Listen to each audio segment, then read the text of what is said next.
In this video, I'm rolling with Brian. Brian is a new brown belt at the academy. We got our brown belts together. We've probably rolled about 5 or 6 times, so I know a little bit of what he likes to do. But I'm looking to roll with him more often, especially based off our last couple of rolls. We really seem to sharpen each other, and we end up like stalemating and having to come up with new answers for problems that we thought we had solved. So here I'm looking to lower him to the mat, turn him to his side to start passing, but he went to a knee shield. Here it looks like he's trying to get up on his elbow and like kind of sweep me over.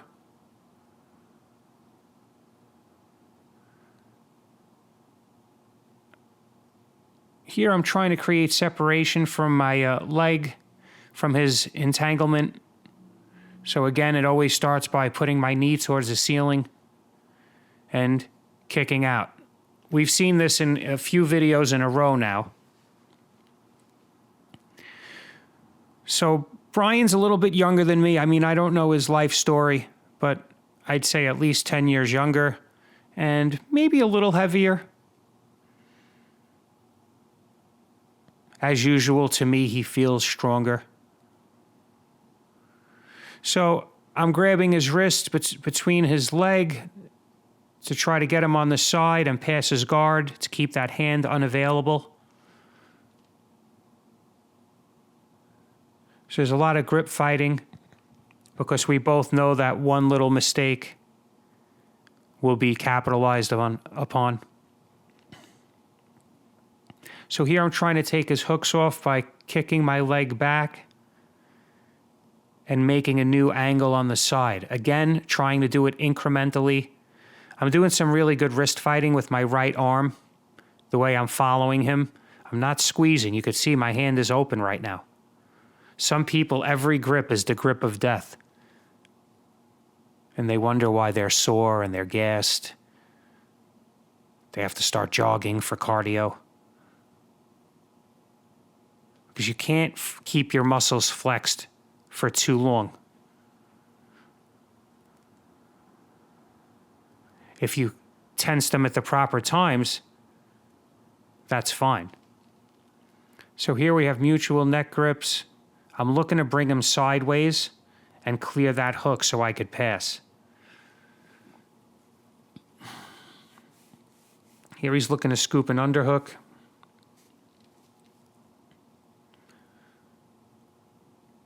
There's a good wrist battle going on the right side. He's looking for a body lock, but I had the inside line, so there's no way that could be successful.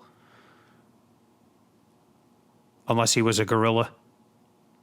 So here I'm thinking about the guillotine. Again, he has the outside line. He was able to sweep me over with that, actually, which was really good. But having the inside line, as I do, I have more control. Like right now, I'm thinking, which arm do I want to try the reverse arm bar on?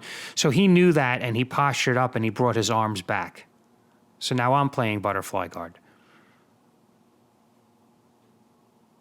Again, there's no collar. We're not in the kimono, so he has to grab me by the back of my neck.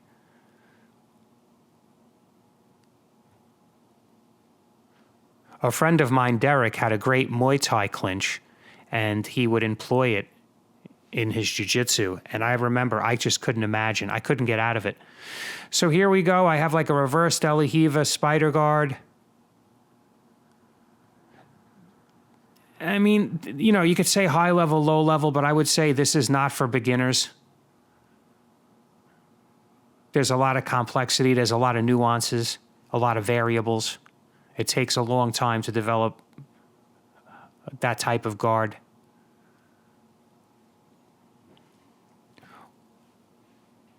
Whereas De La Riva, basic De La Riva, is more simple.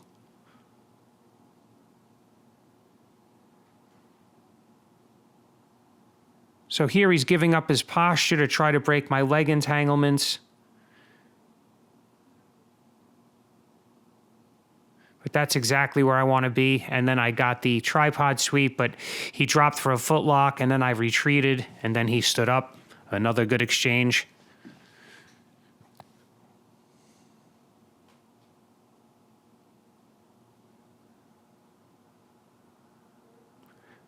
So he always has, not always, but he seems to have issues passing my guard. But the footlocks are always there, and I am susceptible. So here I'm trying to keep him from falling back. And then he kind of uses that to pass my guard.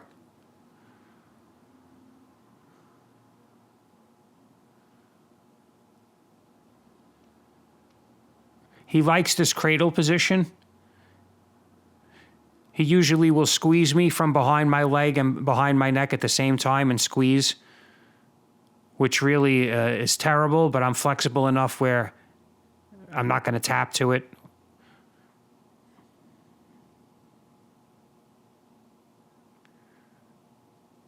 So here he has his arm around my head with his hand in my armpit. Now, as everyone who watches the channel knows, that grip doesn't bother me.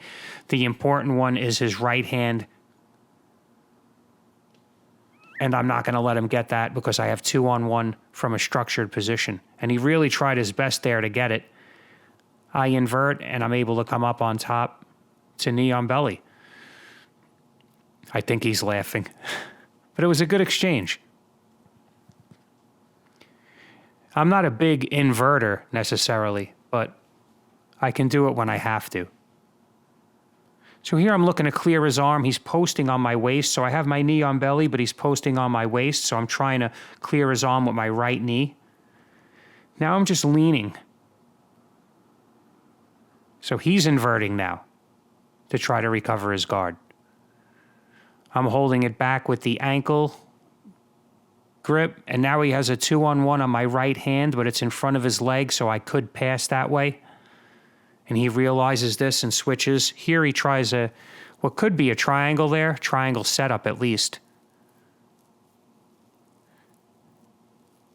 And everybody's seen that pass 100 times. It looks so simple, but it's so effective.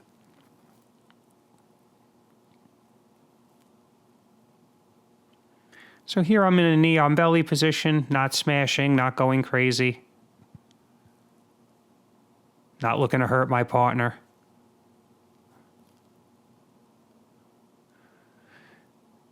So here I'm looking to get his arm behind me. I'm probably thinking armbar. He's giving it to me. Oh, and that ends the round. I think he was giving it to me to try to escape. So now we're discussing our jiu-jitsu a little bit and our interactions. I appreciate Brian. Like I said, we got our brown belts together. So here's Steve. I have a round with him. I think the video before this will be a round with Steve. I have 5 other rounds with Steve, and he's a black belt at the school. So now the 3 of us are chatting. But I want to thank everybody for watching. And if you find value from my content and you want to help support the channel, I have a merch store and I have a Buy Me a Coffee link. Both are in the description. Thank you for watching. Please like, and if you haven't already, subscribe. Thank you.